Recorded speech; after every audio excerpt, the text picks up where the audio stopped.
Okay, I'll just show you how to set the sat-nav in this Mercedes-Benz GLC.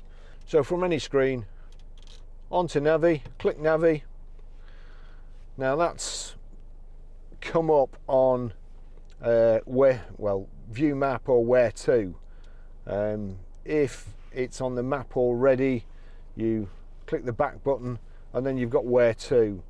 So onto where to, click, select, points of interest, address, go home, recently found, favourites, Mercedes-Benz service, and so on. So we'll go back to address, click address, enter town, enter postcode. So we'll turn it to enter postcode, select by clicking enter postcode, and then it's got the thumb wheel, which is, this is the best way of doing it rather than ticking across.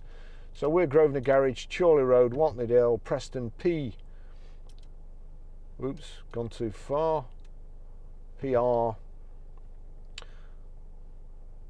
and then it's automatically gone to numbers 5, 4.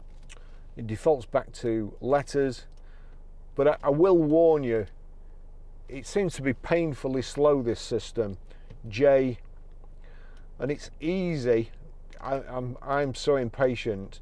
I'm turning the wheel here and I'm just about to select it and it's still moving. So just wait till it's actually gone on the number, and then you've got an arrow, or you can just turn it to go back. So we're on the arrow, click select, Grosvenor Garage, Chorley Road, Wantleydale, Preston, PR5, 4JS. I'll just click 175, it's not 175, and then you've got to click go. When possible, make a U-turn, then turn right. We're on the forecourt here, that's why that's happening.